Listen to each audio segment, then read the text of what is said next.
Together with a series of these videos, you have access to the exercise files. Download the files, extract it, and put all of the files and folders inside of the root of your new site.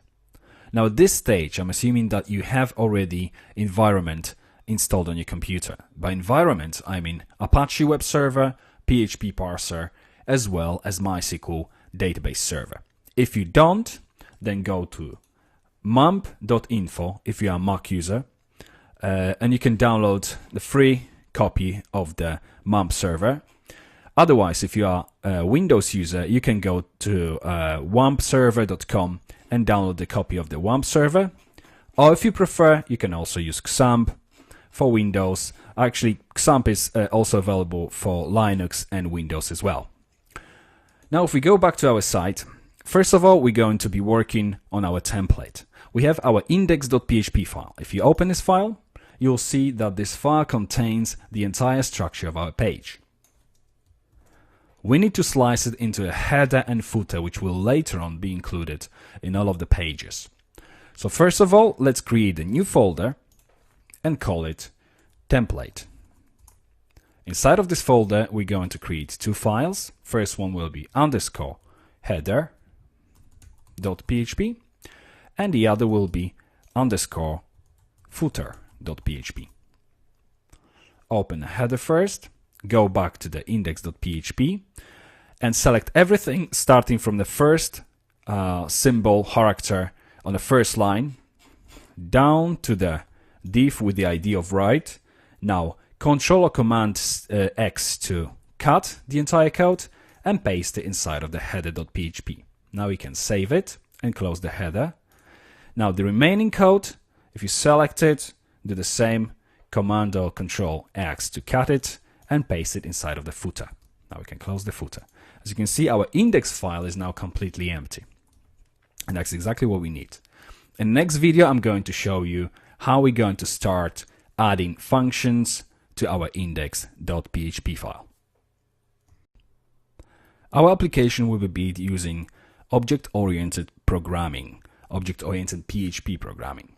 What that means is that all of the functions will be stored within its specific class, which is also called object. So let's say we have basket as an object, we have business as an object, we have catalog as an object, we have countries as an object, and so on. So every single element of the application will be within its own class. But I'll explain a little bit later on. Now let's just start with typing inside of our index.php, opening PHP tag and require once function to include one of our files. And we will be including a file which we create in just a minute, and it will be inside of the inc folder, and it will be called autoload.php. Okay, now if we copy the name of the file, create a new folder inside of the root directory of our site called inc, and inside of this folder, let's create a new file called autoload.php. Inside of the autoload.php, if we open the PHP tag and start typing function, 2 underscores autoload. And this function takes one parameter, which will be class name.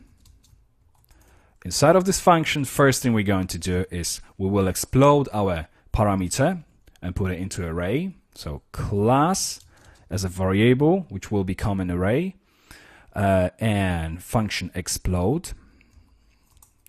And we will be exploding our parameter using underscore, then comma, and the name of our parameter, which is a class name.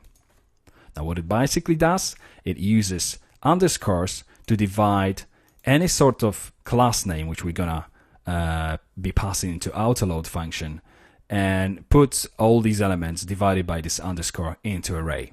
So let's say we have name like front controller, then front will be the first element of the array, controller will be the second one, because they are concatenated with this underscore, which is used here as a divider. After this, we will create a path variable equals now function implode, which is the opposite of explode. implode will concatenate the string, concatenate the array. And as a concatenator, we will use the / and we'll use our array, which is a class, dot and .php extension right at the end. This way, let's say we have, as previously used, front controller, then front would be used as the output of the path would be front / controller.php. That means we go to the front folder and we're looking for the controller.php file. So this is basically what path variable will look like. Now require once again, and this time we simply require our path. So that's everything here. Now we can obviously remove this text holder here as well. Now that we have our autoload ready, it's going to be time to move to our config.php file, and that's in the next video.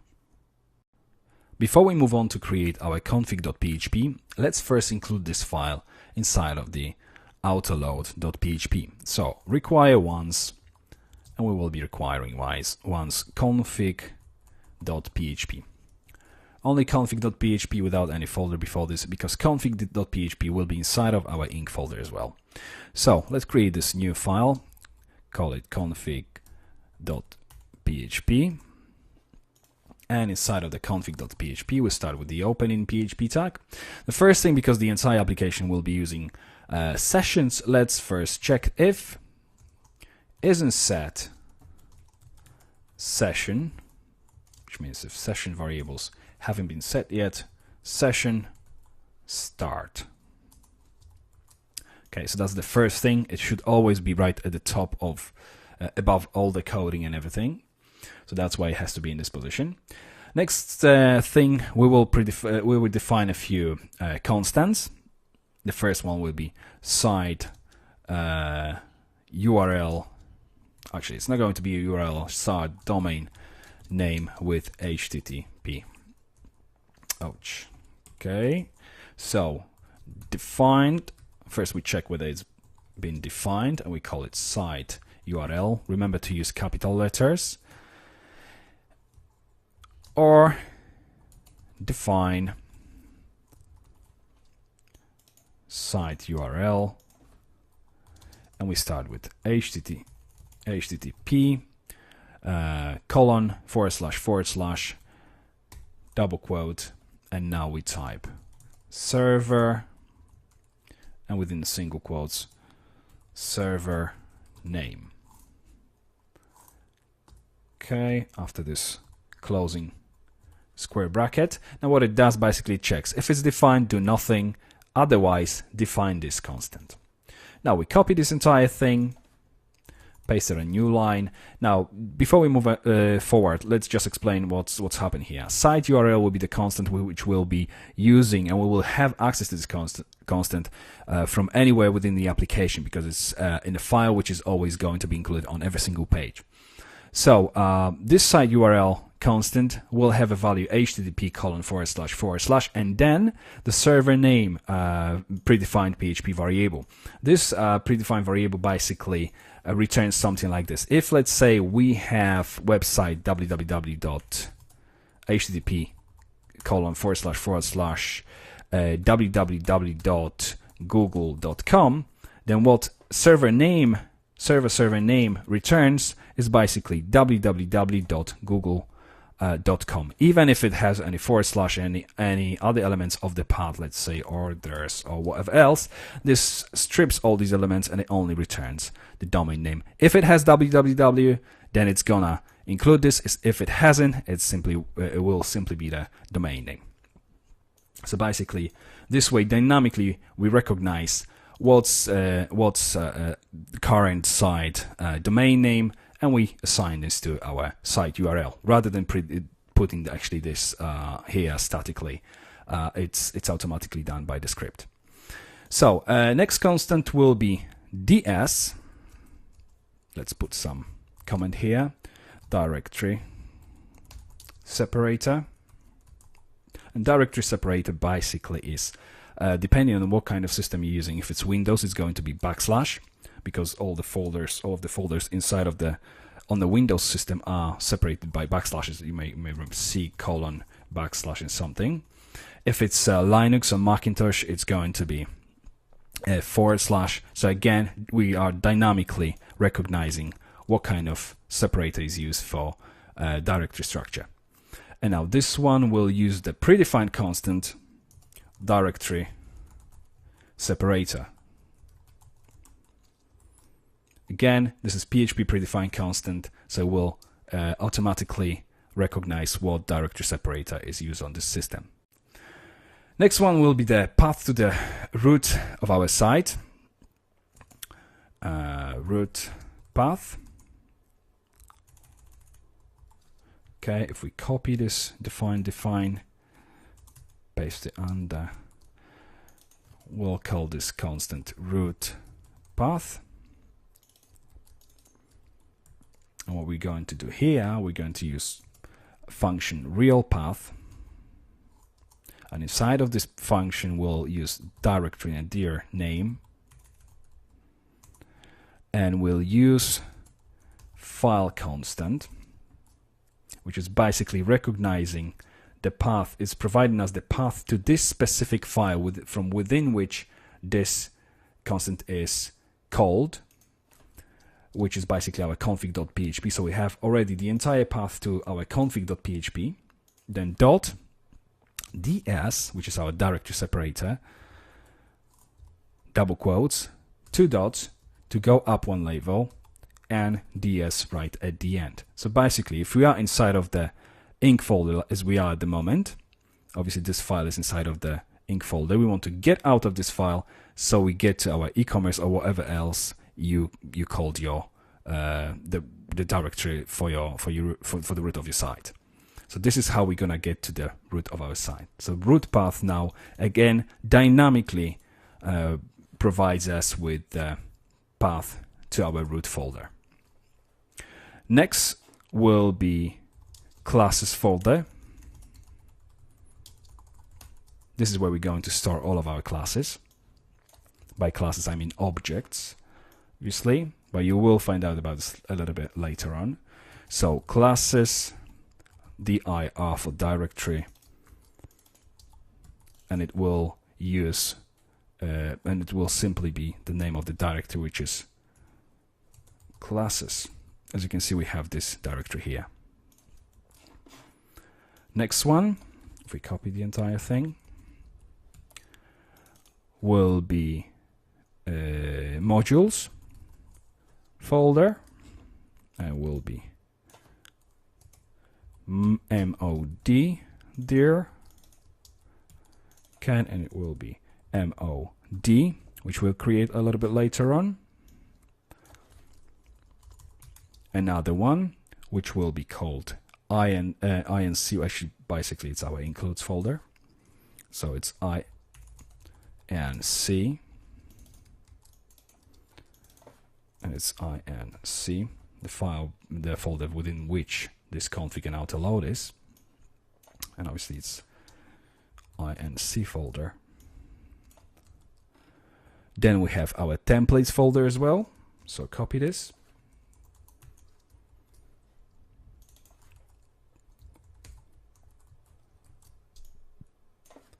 And obviously template there, and it's going to be simply template. Then we have emails path.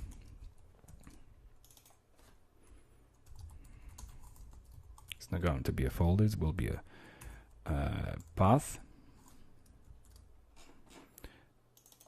So email path, another folder which will be called emails, but because it's a path, we will also include the root before that. So we go to the root, then ds, directory separator, and then our folder. Then after emails, we have path to our catalog images. catalog images path. So it will be called catalog path, and this one will be media. Then after this, directory separator and catalog. Okay, that's enough for now. We go to the next video and we'll find out how to actually add all these paths to the include paths, that we can actually include all these files whenever necessary from within these folders automatically without calling the path, just the file name. Okay, now it's time to add all these directories to our include path. What include path basically is, when we are using require once function, for instance, or include once or require, as all four of them, they do a very similar thing. Normally, what we would do if we are, let's say, inside of the, if we call this require once function from inside of the index.php, as you see, we had to use the folder, then / and then name of the file. If we are adding inc, which is one of our folders, to the include path, then all we have to call is basically autoloader.php, because inc would already be on the include file, or on the include path. So basically what the system is going to do is going to search through all these directories which are on the include path and try to find the file which we are calling. So this is what we're going to do next, which is add all above directories to the include path. Okay. And now we use the function set include path. Inside of this function, what we will do is we use our implode function, which you may remember we've used inside of our autoload.php, which basically concatenates array using a specific character used as a first parameter. So we will be concatenating all these paths with the path separator, which is a specific separator for to be included on the include path. So we use this, and as a second parameter, we will pass array of all these directories which we've just defined above. So the first one will be real path function with root path dot ds directory separator classes dir. Let's say this one. We copy the name. So this one is now included on our include path. Then we use, actually, if we copy this whole thing, it's going to be a little bit easier. Root path. After this, we do our pages dir, which we haven't actually included here. So let's go up after classes. We need to also define pages directory, which will be pages directory or folder. Okay, so if we use this pages dir and place it here, then if we copy this real path function, next one will be mode directory. Okay, copy this again. After mode, we have our inc directory. And lastly, our template directory. Okay, so fine. And right at the end, we need to add the current include path. So the function which will collect the current include path before we've added all these additional paths is called get include path. Sorry, without the semicolon at the end. Okay, so that's all we have to do here. Now that we have our config.php finished, we can go back to our autoload. Actually, we've already included config here, so that's all fine. Let's move to the next video and we'll start with our first class, which will be called core. Now, before we start with our first class, let's first create the folders to which we've created the paths and directories for as constants. So let's use the pages, which isn't here yet. Let's create a new folder called pages, mod, new folder mod. What else have we got? Template and I and C we have already. We haven't got emails. We create a new folder called emails. And then media. And inside of the media, we need to create the catalog. Okay, so we're all done with the folders. Now if we close our config file, as I said, the first class we will be creating is a class called core. If you open the classes folder, you can see we have already one file there, which is called helper. If you open this file, you'll see there is a class called helper with a public static function called encode HTML. Now, static, what static does is it basically allows us to call this specific method without instantiating the class. Instantiation, again, something I will be explaining later on when we get to the point when we using these classes for the first time. You can drop this static keyword and then you would have to instantiate the helper first before using this specific method. And now functions, it is called function, but within the classes we refer to this as methods. But don't worry about this for now, we'll get there at some point and I'll explain this a little bit better. So if we close this file for now, we create a new object, new class called core.php. Inside of this file, we open a PHP tag and we start typing class core, an opening and curly brace. Now within this class object, we will create our first method called run. It will be a public method, which is a function obviously. Run, 2 brackets, then 2 curly braces. And this is our first method, which will be called after we've instantiated the core class. Now, let's open index.php file and instantiate our core class. As you may remember, autoload will automatically call the specific class. Whichever class we are calling, it will automatically require once the file which is actually needed for this class, for this specific class. So we create a variable called core equals, and we start with new core, which is the name of our class. We always use 2 brackets at the end. So this way we've instantiated our core class. Okay, so now what we need to do, now that we have instance of our class, on the new line we use core, then hyphen and arrow, right arrow, and now we will call our method. This way we can call this run method. So run and 2 brackets. Now, depending on what is going to happen inside of this run function, our index.php file will display this on the index page.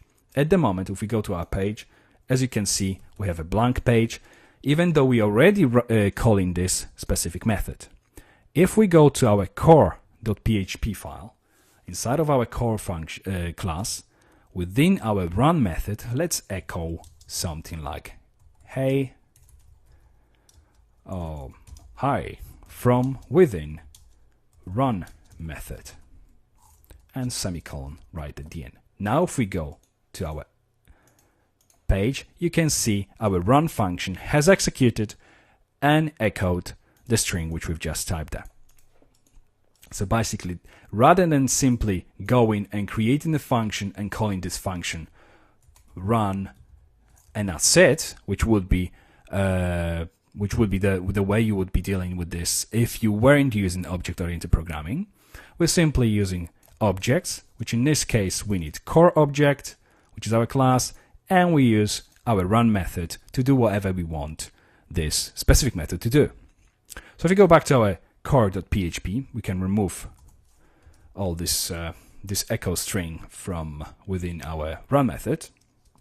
And before we start creating the functions inside of these specific methods and to process, actually to display something, I would like to explain a little bit more about the scopes of the functions and properties. Properties are like variables inside of the function, but I'm going to explain all this in the next video.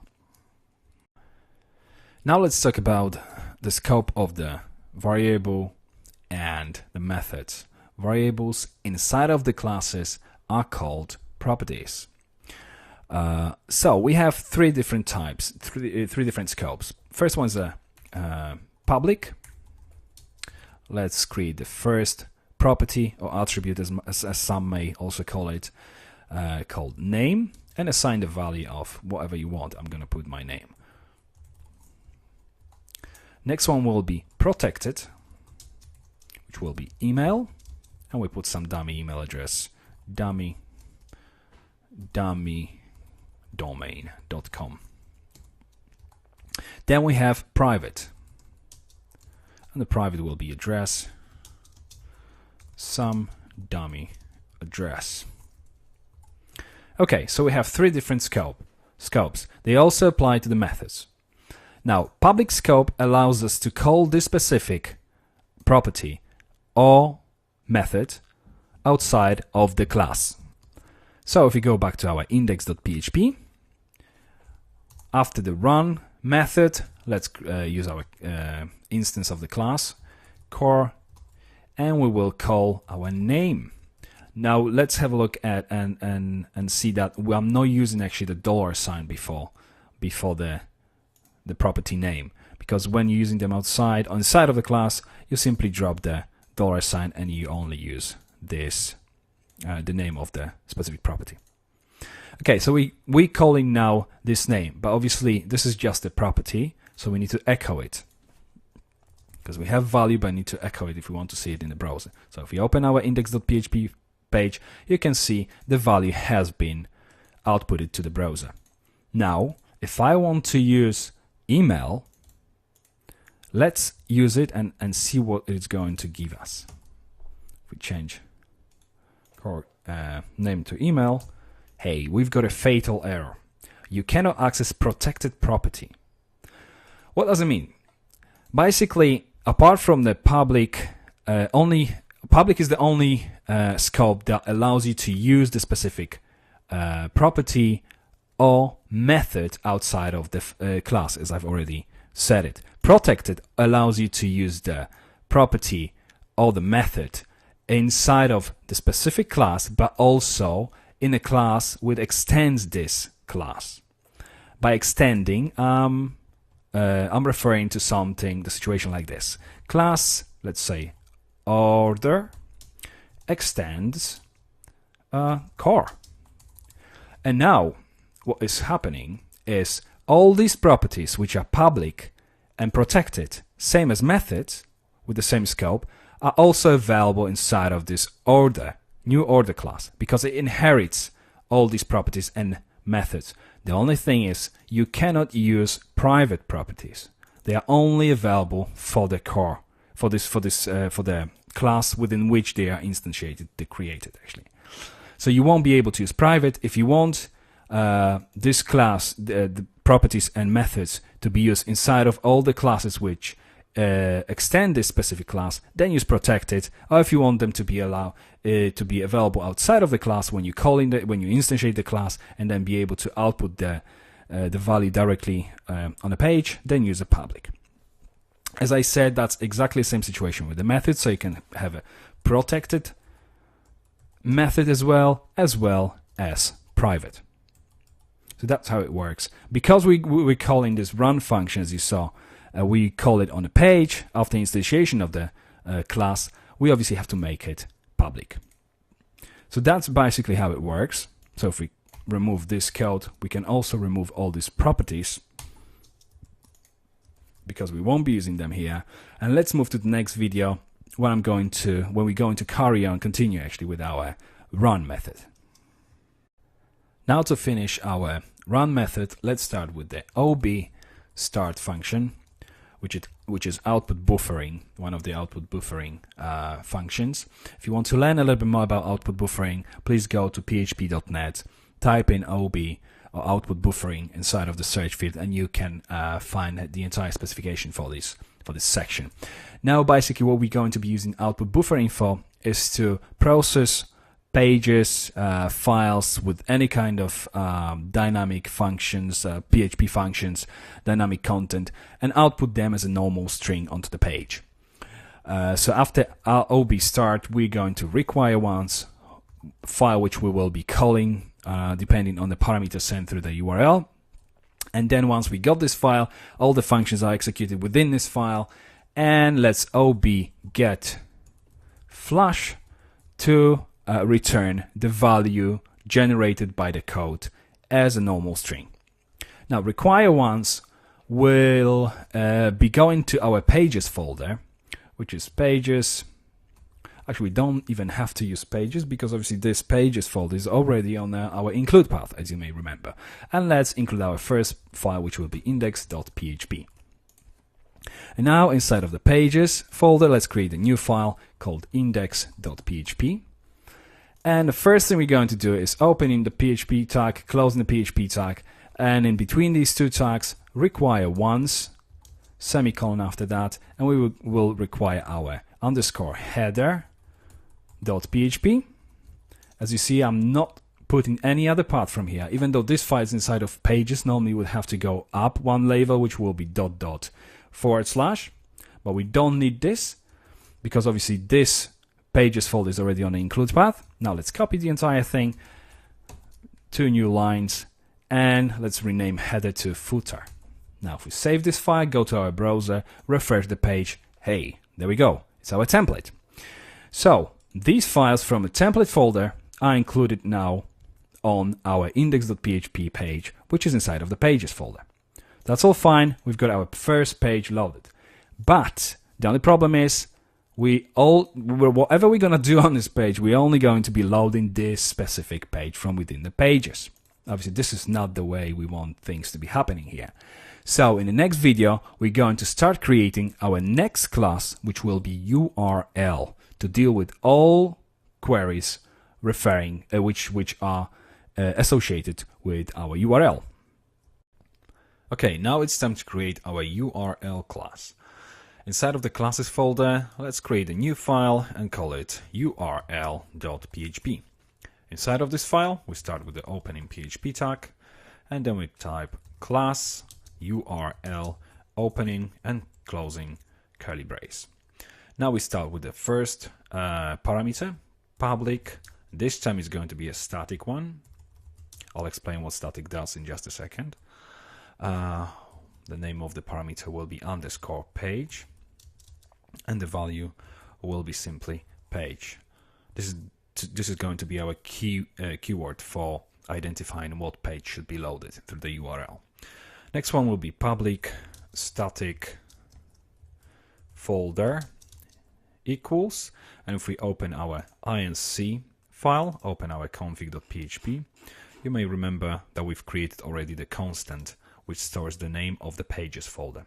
So if we copy the name of the constant and assign this constant to our static parameter called underscore folder.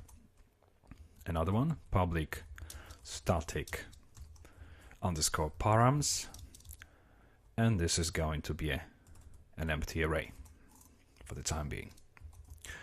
Okay, now static. What static allows us to do is to access specific elements within a class directly without instantiating a class. How it works, if we look at our index.php function, you can see that we first created the variable and assigned the instance of the new class called core. Then to run the method inside of this class, we use this instance and we call this method this way. Now with the static parameters and methods, you can do it in the following way, using the name of the class, which is URL in this case, 2 colons, and then name of the parameter. It has to be obviously public parameter, or name of the method. So if we call this first one static page, for instance, if we go back to our index.php, Only one thing to remember is that with the static parameters, you have to use $, as opposite to the ones we've been creating with the standard instantiated classes. So page, there we go. If we echo this this parameter, if we go back to our browser, refresh, you can see the page has been displayed here. If we go back, now let's remove this. Obviously, as I said, it works exactly the same if we create static methods. So if we create public static method, which is function, obviously, get param, and if we simply echo one of the static parameters within this method, let's say return self. The keyword self is used for static parameters. For standard parameters, we use this and our arrow. For static ones, as I said, we're using self and 2 colons, and then again $page. If we use this method now inside of the index page, we're obviously echoing this as well. If we go back, the result is still the same. So this is the difference between classes which need instantiation and the static static methods and parameters inside of the classes. So if we remove this, we remove this return self page. Let's move to the next video where we actually building our getParam method inside of the URL class. So we are inside of our URL class. The first method called getParam. We will be passing one parameter here, which will be basically the key which we want to return from our URL. We call it par with the $sign. So return, and now is set. If it's set get with this specific parameter, and now this get par doesn't equal blank, then question mark. This is what's going to happen if it's actually present and it's not empty. Then we're basically going to return its value. Then colon, what's happening if it's not present, or if it's blank, then simply just return null. Next method will be called public static function cPage, which will return our current page. So return is set get and self page, which is our page parameter, which means if this parameter is present in the URL, then simply return it. So question mark, if it's true, return this parameter, otherwise return index. It will only if it's not present, then that means that we're on the index page, because none of the other pages has been called. So basically return index at this when this situation occurs. And obviously index is our landing page, so that's what is going to be displayed. Okay, now we need to create another function, another method, public static function get page. And this is the function we will be placing inside of our run method of the core class, rather than statically putting the name of the file. Depending on the value inside of the URL, we will be putting the relevant file here. So if we go back to our URL class, we start with page variable, and we assign the value of self, our parameter folder. So we start with the folder name, then directory separator after dot, then dot again to concatenate it with our self, double colon, and cPage method, because cPage method will basically give us the name of the specific file. but without the extension. So again, dot to concatenate it, and between the double quotes or single quotes, whichever you prefer, dot php. So this is basically path to our pages folder and to our specific file. Okay, now error variable, which is self folder dot ds directory separated dot, and then in between the double quotes, semicolon after those, error.php page, which we also need to create. So let's copy this, the name of this file straight away. Go to our pages folder and create this file. Actually, let's duplicate our index because it already has header and footer, and just rename this file. So we have error.php. If we open this file, we can also put the header here, error, just so we can identify this page later on. Okay, so we have both of these files, both of these variables. And now return is file function, which checks whether the file exists. Is file page, whether we can find this page. So let's say URL past the page value of about. If this page isn't present in our pages folder, then we will display error, otherwise we'll display page. So if it is, then we obviously return page, otherwise display error. So we know which page should be passed to our require once function. So now what we need to do is to go back to our core. If we copy the name of this method, our core, and inside of our core require once, we remove index.php and single quotes around it, and we type URL class, 2 colons, and we call our method getPage, which will return the name of the relevant file. So now that we have all this done, if we go back to our browser, refresh the page, you can see we're still on the index page, but if we call any other page, so question mark page, which is the keyword for our pages, equals about, this page does not exist. If we go back to our root folder, you can see in the pages we only have index and error. So if we go back, if we hit enter, you can see the error page pops up because obviously this file could not be found. So if file exists, then display page, otherwise display error page. So because it hasn't been found, we can see now our error page. So our structure is now ready. Let's move to the next video to extend our URL class a little bit. One last method inside of the URL class will be the method which populates all of the parameters and their values and puts them into an associative array. So public static function get all.